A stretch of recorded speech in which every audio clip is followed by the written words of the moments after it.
بسم اللہ الرحمن الرحیم۔ السلام علیکم ورحمۃ اللہ وبرکاتہ۔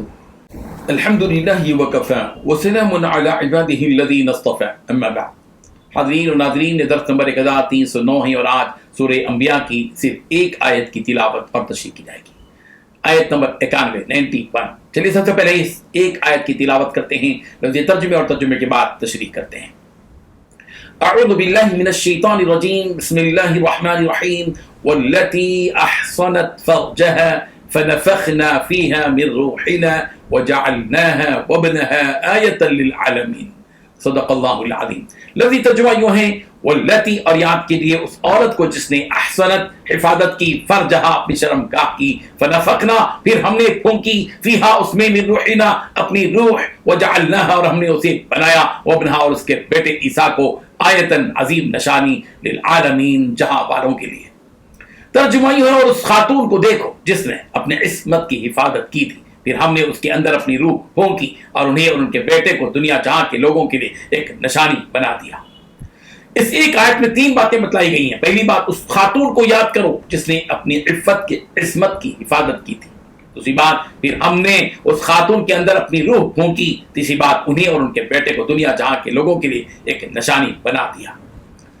بزرگان محترم، حضرت مریم اللہ کی وہ پاکیزہ نیک بندی ہیں جن کی والدہ حنا نے ان کے بارے میں یہ نظر مانی تھی کہ انہیں دنیا کے کام کاج سے آزاد کر دیں گی اور اللہ تعالیٰ کے نظر کر دیں گی۔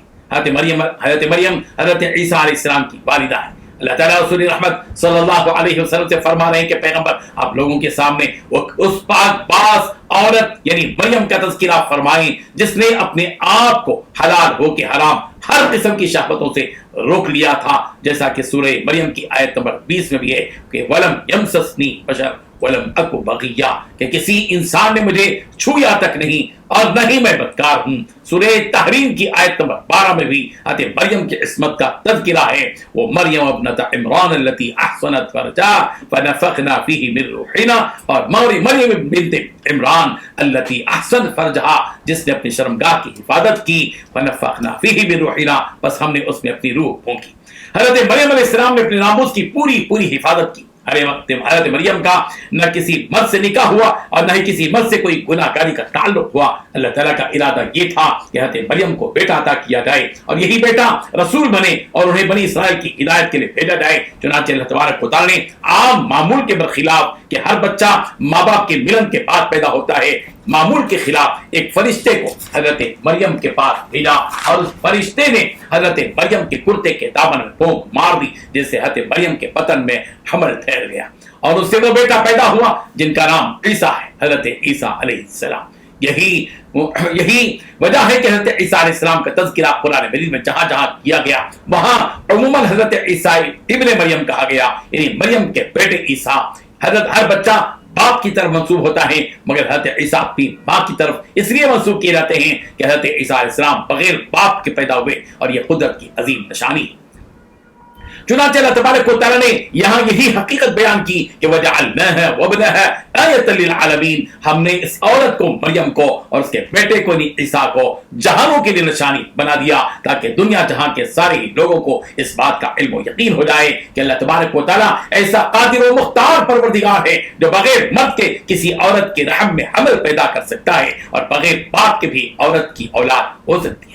اللہ تبارک و تعالیٰ کے لیے کوئی مشکل کام نہیں ہے۔ جس رب ذوالجلال نے حضرت آدم کو بغیر باپ کے پیدا کیا، حضرت حوا کو بغیر ماں کے پیدا کیا، اسی رب ذوالجلال نے حضرت عیسیٰ کو بغیر باپ کے پیدا کیا۔ چنانچہ قرآن مجید میں اس جانب اشارہ کیا گیا ہے، ان مثل عیسیٰ عند اللہ کمثل آدم، بے شک عیسیٰ کی مثال اللہ کے ہاں آدم کی سی ہے۔ جس طرح زمین، آسمان، چاند، سورج، ستارے، سیارے، پہاڑ، سمندر، تین آغاز قدرت کی نشانیاں ہیں، اسی طرح حضرت مریم حضرت عیسیٰ بھی قدرت کی نشانی ہیں کہ اللہ تبارک و تعالیٰ نے حضرت مریم حضرت عیسیٰ کو دونوں جہاں کے لوگوں کے لیے نشانی بنا دیا۔ اللہ تبارک و تعالیٰ ان واقعات سے سبق حاصل کرنے کی ہم سب کو توفیق عطا فرمائے، آمین۔ وآخر دعوانا ان الحمد للہ رب العالمین۔